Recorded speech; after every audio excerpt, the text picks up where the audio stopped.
Okay, whenever you're ready. So Mick Jagger, the legendary singer of the Rolling Stones, was a man of many great songs, but he also had some great quotes. He is known to talk about a particular person in which he had said, "He is a poet, he is a philosopher, and I once saw him walking on water." This person that he has to talk about is obviously Bono, otherwise known as Paul Hewson. He pretty much summarized what what he accomplished in one sentence. There seemed to be no limits of success for this Irish icon, which went over a span of 4 decades. He's known as the lead singer of U2 since the mid-1970s, and he became a social activist going into the 1980s. So today you will learn about the early onset inspirations in the life of Bono, his important work in humanities eventually later on, and also what he achieved with U2, and what they're currently going to do moving on from this day forward. There's this picture. So the first main point that we're talking about tonight is the fact that Bono was born as Paul David Hewson on May 10th, 1960 in Dublin, Ireland. And his home was highly influenced by religion, and really what happened with that was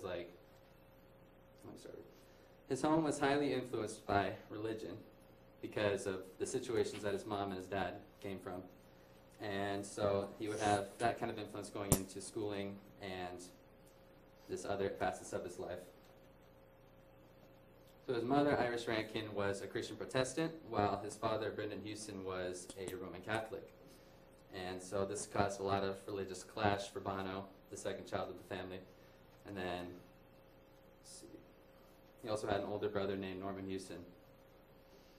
So from then on out, he had multiple changes in schooling. He started at the Inkwell, and then he went to St. Patrick's Cathedral Choir School, and then finally to the Mount Temple Comprehensive School, which was known to be non-denominational.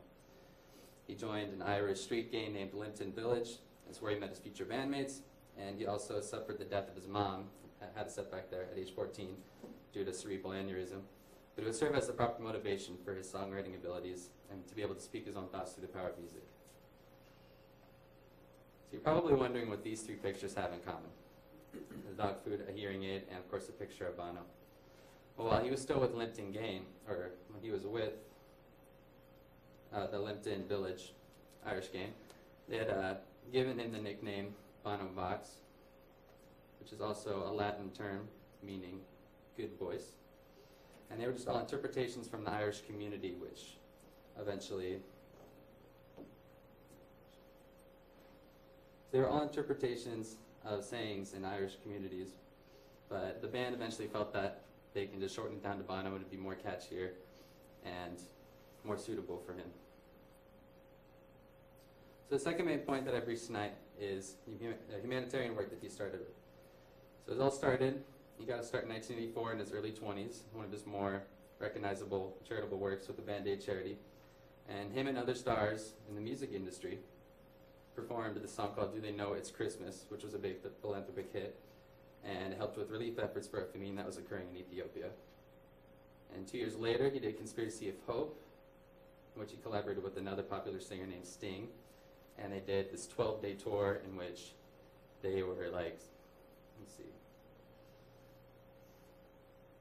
which helped benefit toward the Amnesty International organization, and the tickets were just close to impossible to get. And then closer to the new millennium, the technology today was on the rise, and what NetAid was able to do was serve a live internet broadcast that helped to raise money for third world relief debts, you can see there. And then at this point, he started to have great connections with world leaders and politicians, and together they formed these strategies with the One Foundation to bring end to extreme poverty, hunger, and improving education for children. So we had many world leader influences by then. And then with Product Red, which is something that hopefully everyone has heard about since it became a buzz in the popular culture back then, was this thing about Bono targeting an AIDS epidemic, which is arguably his biggest concern out of everything. And it brought in other bands such as Nike and The Gap, who helped create another for-profit band, and used the color red, which is supposed to signify the color of blood, and used these slogans such as desired and inspired. And what it was is the consumer was playing the role of like bringing social change, and then the proceeds all went to a global fund. And so it was all about conquering the AIDS epidemic with the help of consumers.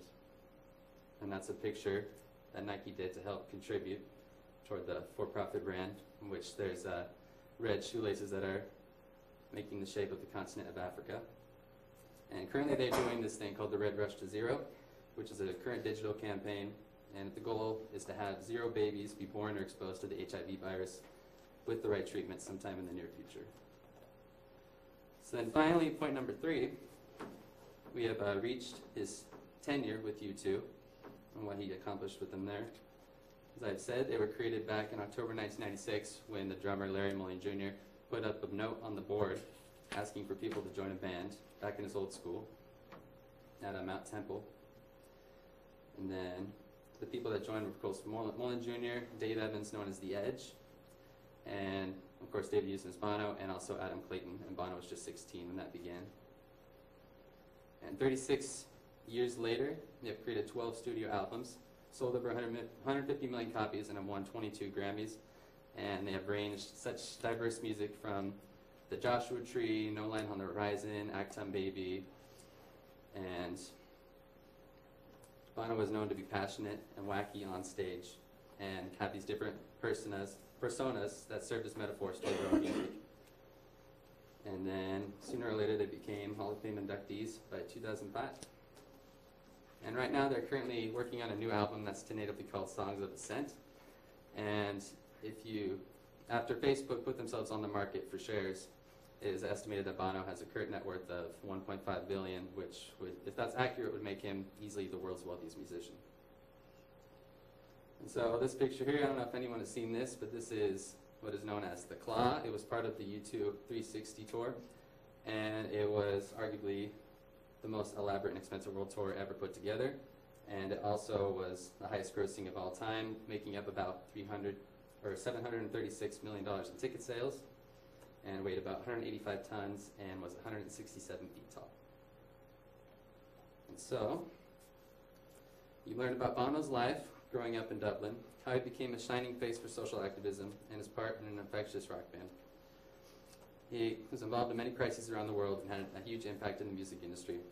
He serves as an inspiration for many on a struggling planet, and he has a never-ending supply of admiration from his followers and supporters.